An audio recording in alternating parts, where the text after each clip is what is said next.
was at Procter Gamble, it felt like the outside world was really small.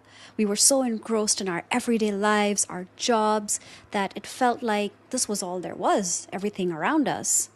And this is the case for a lot of corporate leaders. They feel that their microcosm is either their company or their own industry. The issue is that when you're working on your job, you're investing in the company. But when you're working on yourself, on your own personal brand, on your story, you're investing in yourself. And that is what really opens doors. It's what creates opportunities. It's what makes you relevant beyond your company, beyond your industry. And yet, we're afraid. We're hesitant to do this. We're hesitant to really branch out of our comfort zone and start expressing ourselves, start telling our stories on a public stage. This fear can be because you might have stage fright. You feel nervous each time you're on a stage expressing yourself. You might have the imposter syndrome. You might think that you don't have that much to offer, or everything you have to offer has been said before. You don't have anything new or unique to add. And you might also have the fear of being judged. What will others say? Will they ridicule your story? Will they ridicule your own viewpoint? So you never even try. If you don't know how to express yourself on a public stage when presenting to your team, speaking on camera, or speaking in events, then you lose out on opportunities. You're losing out on impressing potential clients. You're losing out on potential investment. And at work, you might be losing out on the next promotion. So how do you really break out of this fear? How do you start speaking on a public stage, whether it's on camera, to your teams, at events, in your industry? You can tackle it in two ways. One, just purely logistical, and two, psychological. In terms of logistics, it's about, where do I start? That's the number one question that I get asked. How do I start speaking in public? And the best answer is start where you are. Find opportunities to speak. Brainstorm topics and stories from your own experience, things that you can talk in your sleep. That's what you need to be making content about. That's what you need to be going out and speaking about on a stage. Things you can really talk about in your sleep. When it comes to the psychological and emotional aspect, of course, things get a little bit more complicated. This is where the real work starts. The good news is, if you conquer this, if you conquer the psychological barrier to you starting to speak in public, it really pays off big time. Once you get on that stage and you're able to perform, the confidence and the clarity that you gain from speaking to a live audience in public will flow into the rest of your communication skill set. If you can communicate something clearly and impactfully to a large audience, you can communicate anything to anyone. Speaking on stage is so legitimizing because it lends credibility to your experience and it boosts your own sense of self-worth. But how do we get there? The question remains, how do you conquer the fear of being judged, the fear of being ridiculed, the fear of being criticized, the fear of being an imposter when you step on that stage? It's important to take a step back and understand what's going on in your body as you approach that public stage. You've heard of the fight or flight instinct. In times of danger, our base instincts kick in. You either want to flee the scene or you want to fight it out. And you might never know what you'll go for till you're in that situation, till you're actually in danger. But once you do, you know what you're made of. Speaking on stage in front of a crowd is like willingly putting yourself in danger. It almost seems counterintuitive. Your body goes into a state of hyperarousal, you feel stressed, you feel nervous. But once you overcome those nerves, once you learn how to get that adrenaline to work for you instead of against you, you have immeasurable power. That's when you start spinning magic in front of that audience. There are many ways to start investigating, start approaching ways of conquering that fear of public speaking. One is start small and document every experience you have. Start presenting on any stage, whether it's your old high school, the neighboring coffee shop, or a small event in your own industry. Document your journey and try to understand the different emotions that you're feeling along the way, all the way from when you know you're going to be speaking at a specific date and time to the actual day of the event. Understanding all the different things that are going through your heart and your mind and your body will help you really understand what is at the heart of this fear and hesitation. Start recording your presentations, even if they're just to your team. That way you can watch them back when you're in a less heightened state of fear and really objectively analyze your energy, your tone, your body language, your posture, your clarity. When you get a little bit more comfortable in front of a camera or on a stage, start creating short videos. These could be based on your life experiences, your professional experiences. Aim for a minute. Really short videos that you can then showcase to a very small group of friends. If you're still hesitating, sharing them with a bigger audience. Ask them for honest critique. Honest feedback. Are you being impactful? Are you being clear? Are you able to stick to a specific point when you're speaking about one specific story? And finally, you could seek coaching. That is what will help you build your confidence exponentially so you will feel like you're equipped to speak on any stage. I am convinced that everyone can learn to speak in public. I also think that everyone should learn to speak in public. The unshakable confidence that you gain from speaking on a stage, telling stories about your professional or personal life, talking about something specific that you've discovered that only you can talk about, is irreplaceable. You have the power to liberate yourself from the regard of others by putting yourself in the public eye. Being able to articulate your story can be so powerful for others, but also specifically for yourself. Being able to conquer your fear of being judged, of being ridiculed, of being criticized can be truly freeing. Being on stage is not just a chance to tell your story, but to discover who you really are.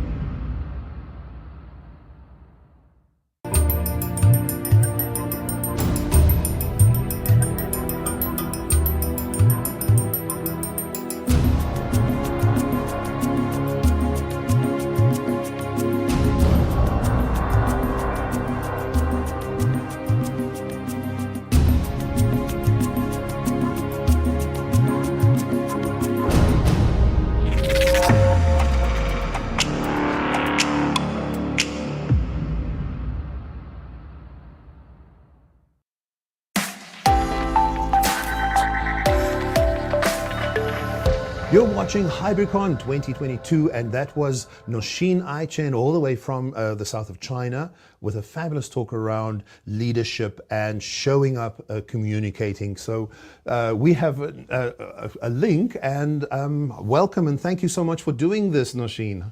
Thank you so much for having me, Nico. It's a pleasure to see you and to talk to you again. I love it because we met earlier this year, and I've just watched you absolutely grow and develop your brand, and it's just fantastic work that you're doing there.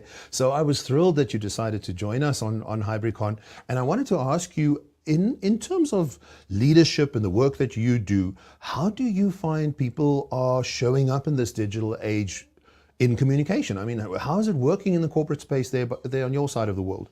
I would say some interesting things have happened, especially since COVID, in terms of communication. One, now people seem to be going back to in-person events, and people seem to be losing touch with actually speaking in person, which is really interesting because we've grown used to speaking on Zoom and speaking to people virtually. So now I'm actually working with a few people, coaching them on how to speak again in in-person environments. It's interesting because in Zoom calls, I did exactly that. Because of lag and everything that happens, in a Zoom call, you sometimes get people speaking over one another in terms of speaking. I mean, it's insane that I did exactly that right there when I interrupted you. I'm so sorry.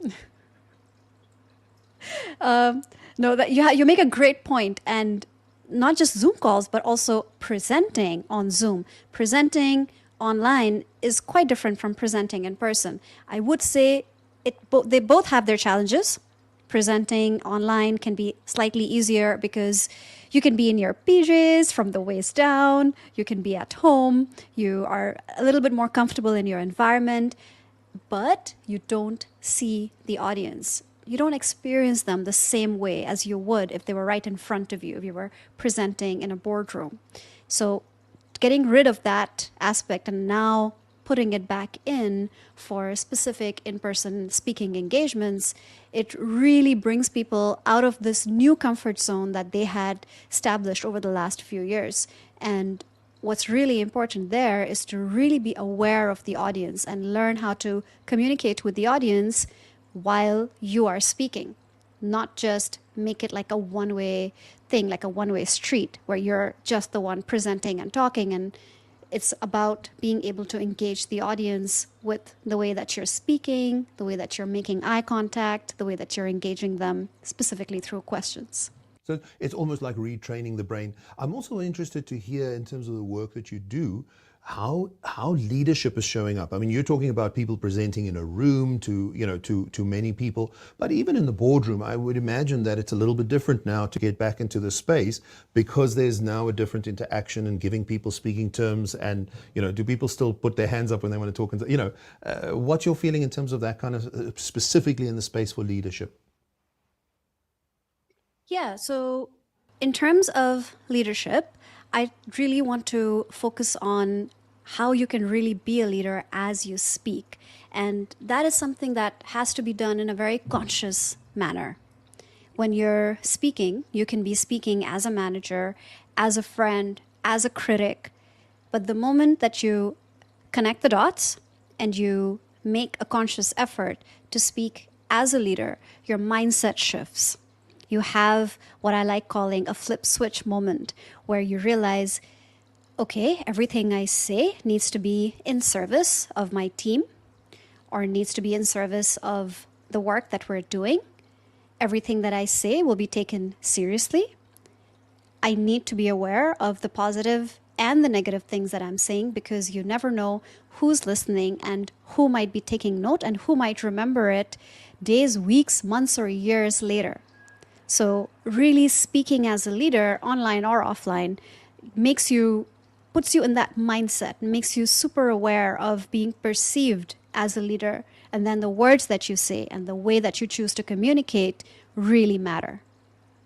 Fantastic. And I also I almost want to add to it and say that speaking as a leader is almost, in this new environment, also about listening.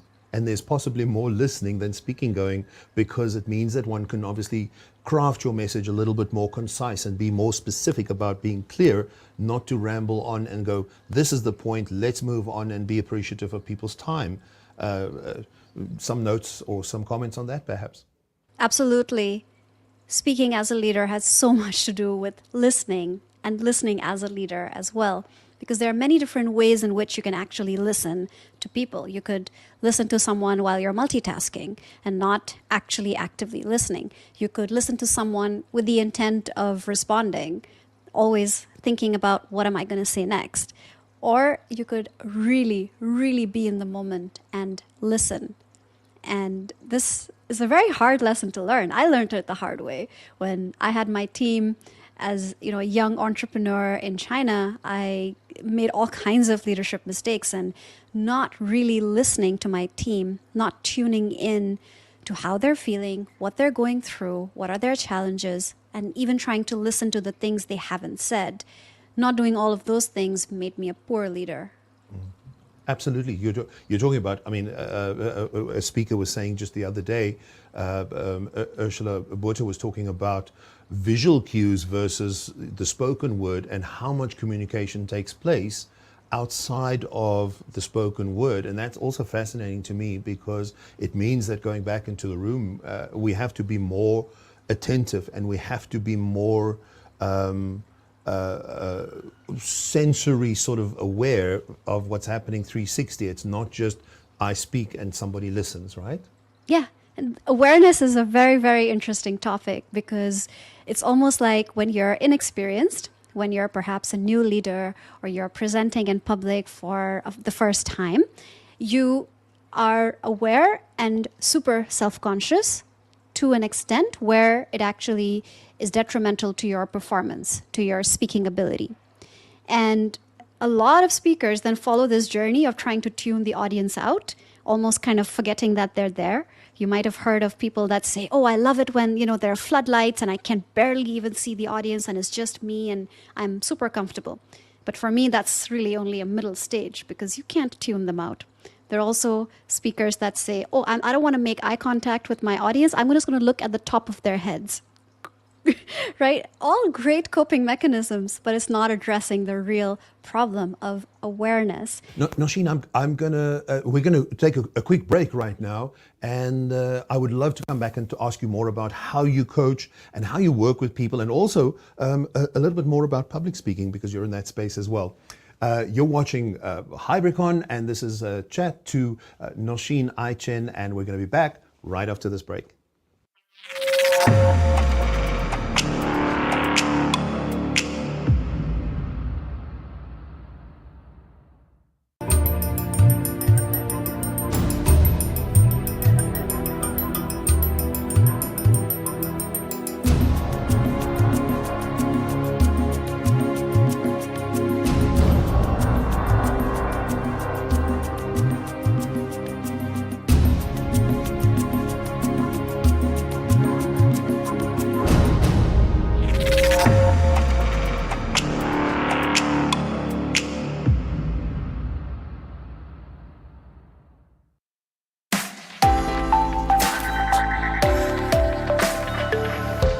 You're watching HybriCON 2022. It is live, and right now I'm speaking to Nausheen I, Chen, who is all the way in China. Thank you very much again for doing this. Hi. Hi again. I'm getting used to the for lag having that we me. have, which is quite interesting. I want to ask you about we've been talking about leadership and how you show up as leadership. I want to ask you about the other segment, which is you do public speaking or training people in terms of public speaking as well. Tell me a little bit about that in terms of the workspace as well. So public speaking is something that has been one of my big passions in life. It took me a long time to recognize it. So I have a very special relationship with it. I was always one of those kids, one of those annoying kids who loves getting up on stage and speaking at family reunions. And throughout my life, I've kind of sought out every single stage I could. And for me, as an extroverted only child, it was my way of expressing myself. And I only much later on in life, in my 20s, I realized that it doesn't come as naturally for everyone. And it then took me another few years to really understand that this is where I can help people because I just feel so natural up on that stage. I just really understand how to express myself when all eyes are on me and I need to perform. This is probably a feeling that's familiar for you as well, Nico. Yes, I mean, it resonates with me completely. And, in this space, I speak to people a lot of the time who have great difficulty of even showing up for a Zoom call. And obviously, we're blessed because it feels so easy and natural and intuitive. You switch on the microphone, you frame up the shot, but we forget that we have a background in television and we have a background in entertainment. And so I'm still startled that even today you would go into a Zoom call and 3 years later after using Zoom, people still have a problem to switch on their microphone. And you're going, to me, it's a little bit like driving a car. If you're going to change the gear, you have to put the clutch in. You don't even think about it. It's the same. And I think this is interesting to see what your feeling is on how in that space of somebody in workplace, being online and being digital, how can they get into almost autopilot when it comes to those technical things so that they can concentrate on the word again and concentrate on the message and communicating? I would say that counterintuitively, being in the digital world has made us worse communicators, and it's made it even harder for people who found it hard to present. And I've actually worked with people who say that for the last 2 years, they've been presenting things with the camera off, with just their voice and with the presentation. And I asked them, why? Why would you not want to show your face and your expressions and your gestures? Why would you not want to connect with the audience who you're presenting to? And I feel like being online has really pushed people back into their shy selves, where they don't really feel like coming out. They don't really feel like making that effort, because it is an effort, presenting or being on camera or speaking on a stage. It takes real effort and energy. You have to turn yourself on. You have to be in the moment. You have to really present the best version of yourself. And you can totally get into that zone, but it takes practice and getting into that habit. But when you're doing it online, I really feel like it becomes that much more one-dimensional and just so easy to lose that connection. So that's really what I've been seeing. I think it's interesting. I want to ask you about the advice that you give to people who don't want to have their cameras on when they talk, right? Because if you think about the workplace, it's your personality, it's the character you show, it's how you show up for work. What advice do you give people who feel that they are inhibited by doing that? Because certainly that would diminish their chances of connecting with people online, right? I would love to hear your advice for this. Yeah, for me, it's directly connected to having an impactful presence. And when you're in the digital world, when you're online, your presence is already diminished by default, unfortunately. You're reduced to a flat image on a screen. Why would you want to reduce yourself even further? The more impactful you can be with your presence, the more opportunities you get. If you have poor communication skills or poor presence with other people, then you get passed up for promotions, you don't impress clients, you pass up on deals, you don't get investment. So why would you not take every chance you can get to keep building that personal presence, that personal brand, to keep building recall for other people? People forget what people might look like. And even if they remember what you look like, why would you want to be in that zone of obscurity just because it's easy? It's kind of like if you were in an office and you were going to a meeting, it's kind of like, putting a big hat and wig and glasses on your face and obscuring your entire face and sitting in a corner and not really speaking to anyone. Not showing up. Now we're almost running out of time, and I wanted to. This is interesting. If somebody's interested in knowing more about your work or making contact with you, tell us where people can find you and where people can see more about what it is that Nausheen does.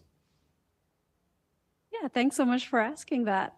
So you can find me on LinkedIn. That's the place that I'm at all the time. So every day I'm posting about public speaking tips and how to conquer your fear of being on any kind of stage. So you can just look up Nausheen I, Chen. I'm the only one. Or you can go to speakasaleader.com, where you can sign up for my newsletter, which has lots of free, super actionable tips on making you the most effective speaker on any stage.